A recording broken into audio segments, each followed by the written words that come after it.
Okay, first of all, I have to apologize. I don't know how else to take this video because this particular model is pretty big. So I'm taking it outdoors and you're going to hear some background noises and I hope you forgive me. Just go with the flow and accept them. Okay, this is just me trying my best. So here is the Hasegawa 172 scale K5E railway gun. It's called Leopold. And if you check the history books, you will realize that Leopold was one of the guns that was used at Anzio, and there were actually two of them. And together, the guns were known as Anzio Annie. They were very famous because they were able to interdict the landing site of the Anzio landings, and they contributed significantly actually to the delays and also forcing the Allies to dig in. The K5Es that were used were basically painted dark gray. But then when they were moved to Italy for the operation, they were given a hasty coat of dark yellow. So to replicate that, I had to come up with a painting approach. And that painting approach was basically to paint the whole thing gray first, then apply the decals. Hasegawa provided all the decals and the stenciling that you need, and then overspray that with the dark yellow, but making sure that you could still see the name and the stenciling. That's how they did it. So I masked, and then I painted one coat, two coats, and made sure that the dark yellow was good. Then I removed the masking and I continued applying very thin coats of dark yellow until you could still see it was a dark yellow color, like as you can see now, but the stenciling and everything else could still come through. So anyway, enough of all that. So this is the finished model, and I'm using this stool as a turntable of sorts so that I can maneuver it without having it fall off. Now, what you see here is exactly what you get in the kit, except that I made a few adjustments and additions and alterations as I will describe. Some of them are, well, actually all of them are essential, to be honest. The base comes with the kit, and I think it was meant to be something like a display base. So of course you have the ends here, which are like twisted up like that. Okay, but there's no other way of depicting it, short of building your own railway yard. What you see here is exactly what you get in a box, right? As I said, including the figures, and I put in a few figures, because I wanted to give a sense of scale. So if I just zoom in, you will see the figures, and you will also see something which is interesting. Now just give me a second here and just bear with me.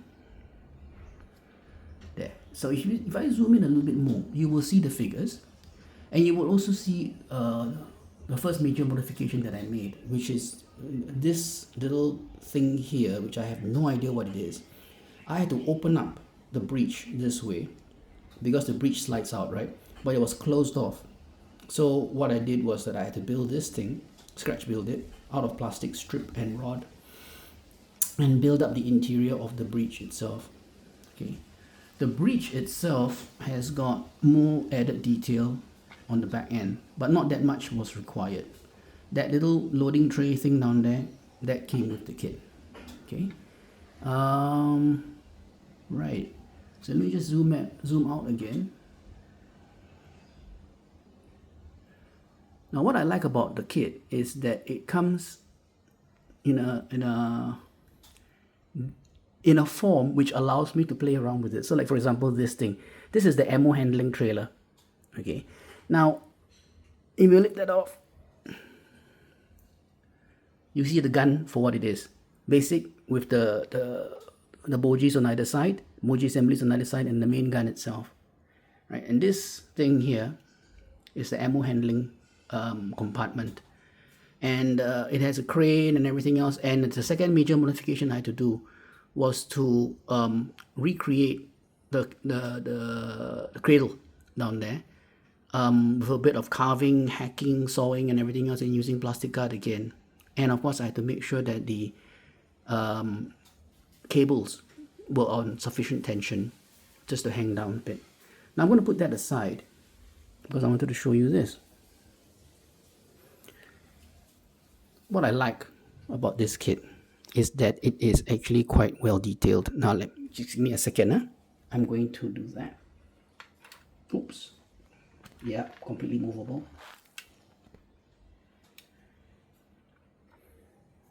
So that's the gun. This is not fully elevated, by the way. This is partially elevated. But what I wanted to show you was that as it opens up, the mechanism inside there for the elevation mechanism, that's fully provided by Hasegawa. And it's fully workable. Pistons and everything. Okay. So, beautiful piece of engineering. I love it. It works so well. Let me just give you a once round so that you can see what it looks like. Ooh, not that way. And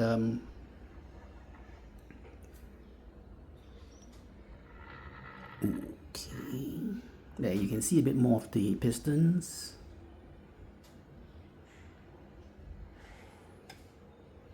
Okay, and now I'm going to show you that bit which I was mentioning right at the very beginning. Can you see the name Leopold? The name Leopold there, as I said, I painted the whole thing grey first, and then I put on decals, and then I masked it, and then I sprayed on the dark yellow. And once I was happy with that first and second coat, I then proceeded to remove the masking and then apply successive light coats of dark yellow. And in case you're wondering, I was using dark yellow from a spray can. It's the Tamiya brand. It goes on very well, and I think it captures the exact shade of dark yellow that I was looking for. Okay, now I'm going to show you what it looks like fully elevated.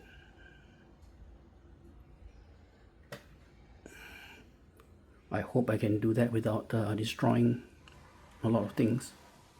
Let me just move this back a bit and raise that up. Sorry, my fingers are in the way. As you can see, it's a major operation because this thing is so big. Now, there we go.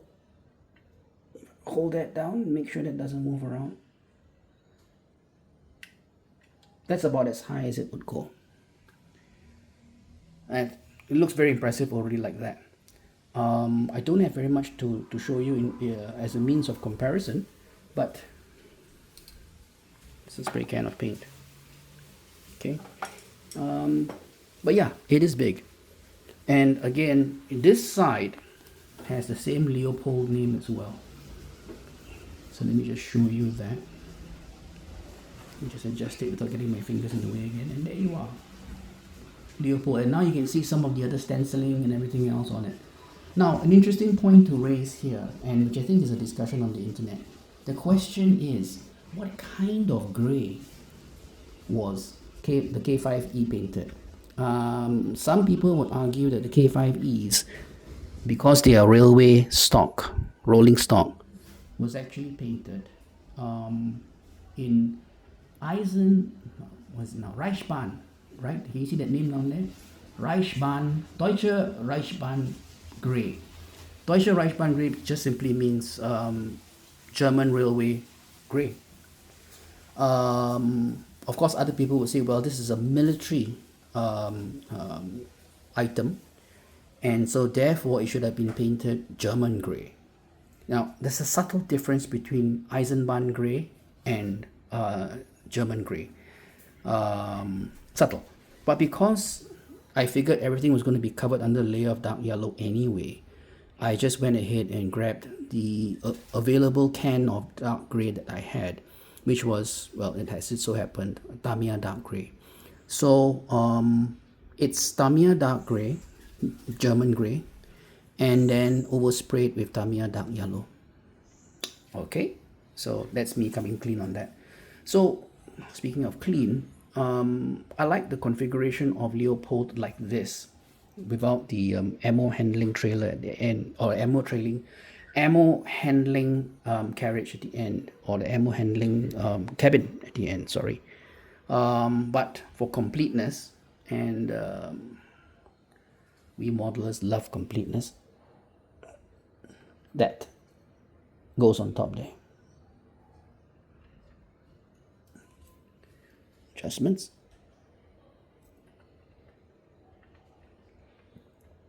Now, if you really wanted to go to town with this one, you could also paint it camouflage, I suppose. I really have not come across any photographs of K5s in camouflage, and anyway, I wasn't really looking. I'm sure there must have been some. I wanted to build this in Anzio colors, Anzio markings, and the Anzio K5s were not camouflaged. They were not camouflaged. They were all painted dark yellow, and I have photographs of them in the rail yard where they were captured, still in their original dark yellow. They had another frame on top, which I think was a field modification, which was placed on top to help with the camouflage. You just put the foliage and everything else on top.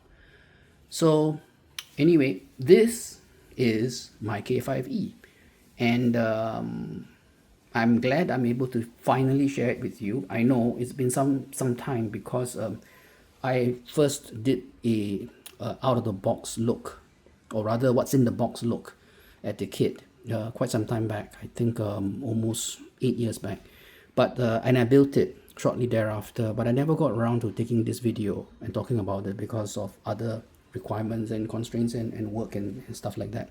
But now I'm glad to be able to share this with you, and your comments, as always, are welcome.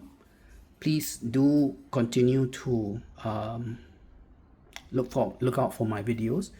And I know, it's one thing to talk about models kits that are in the box, but it's another thing to show you what it looks like after it's been built. So I'm going to try and do that as much as possible. I can talk about the model. I can talk about the model in the box and tell you what's in the box, so that it helps you in, hey, that's what's inside the box. But I think it also would be helpful, as some of you have said, to show what it looks like when it's been built, finished, and then what are the issues and concerns that come across, and well, how I dealt with them. So thank you again for dropping by, and I hope that you will continue to drop in. Take care and happy modeling. I'll just give a bit more of a look of that, since you haven't seen this side. There we go.